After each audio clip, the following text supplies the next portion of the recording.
Doctor ময়ূরদেব রায়, আজ বুঝতে পারছো তো মানুষ যখন ডুবতে বসে তখন একটা সামান্য খড়কুটো তাকে বাঁচাতে পারে। সো সজ্জন রায়,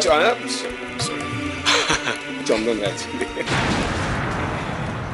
সমাজের গণ্যমান্য মানুষেরা কিন্তু এবার আপনি কি বলেন সেটা শোনার জন্য অধীর আগ্রহে অপেক্ষা করে রয়েছে। বলুন কিছু। আমার ছেলে আমাকে না বলে বাড়ি থেকে বেরিয়ে যাবে কেন? কিসের জন্য যাবে? আর যদি এটা কেলেঙ্কারি না করেছে ছেলে ফিরলে, তাহলে আমার নাম নয়, তুমি মিলিয়ে নেবে আমার নাম রোহিণী না। উফ ছোট, তুই থামবি? আয় আয় আয় আয়, সব সময় খালি শব্দ সামাই দেবে, সব দোষ খালি। বলি কেন গো, কেন প্রশ্রয় দিয়ে তোমরা আমার ছেলেটাকে খুব বাঁদর করে দিলে কেন?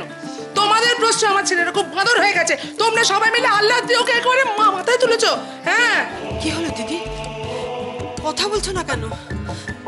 তুমি চুপ করে আছো কেন দিদি? ওনাকে জানাও না সবকিছু। সুতো পা, কি ছেলে মানুষে করছিস বলতো? দেখছিস তো আমি ট্রাই করছি, কিছুতেই পাচ্ছি না। সময় সবকিছু হয়, বুঝলি তো? হ্যালো গুরুদেব, লজ্জার কথা আর কি বলবো, এবারে দুই ছেলেই কোটি। কর্ম করলে তার ফল তো ভুগতেই হবে। অপরাধ নেবেন না গুরুদেব, আমি সত্যি আপনার কথার মানে বুঝতে পারছি না। তোমার মনে আছে ওকে যেদিন আমি প্রথম দেখেছিলাম, ওর চোখ আয়নার মতো স্বচ্ছ,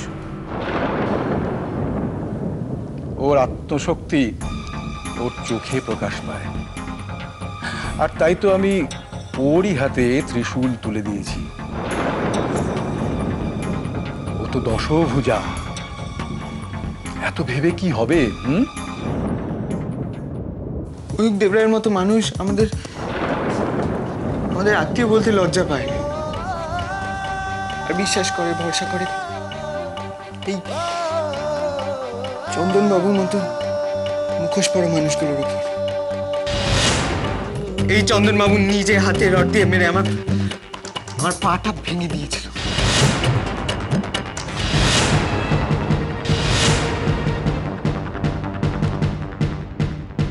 সৈকত দাকে মেরে ফেলার প্ল্যান ছিল ওদের।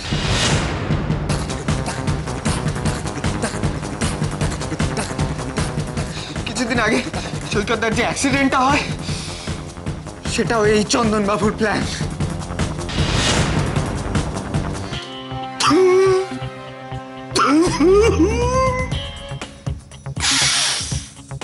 কেন কানে কালা হয়ে গেলাম না বাবা? তার এই কথা শোনার আগে কেন ধর্মাবতার সত্যিটা কি শুনবেন?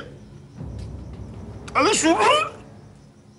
ওসব আমি জানি না গুরুদেব, এই সময় একমাত্র আপনি আমাদের রক্ষা করতে পারেন। আপনি বাঁচান গুরুদেব, আপনি বাঁচান। আমি কে? আমি তো শুধু তার সেবক মাত্র। এই বিশ্ব সংসার সব তার নিয়মে চলে। সে নিয়ম ভাঙার ক্ষমতা যেমন তোমার নেই, তেমনি আমারও নেই। হরি ওম। হুমকি, ধর্মাবতার হুমকি দিয়েছিল আমাকে প্রাণনাশের গোবিন্দ গোসাই।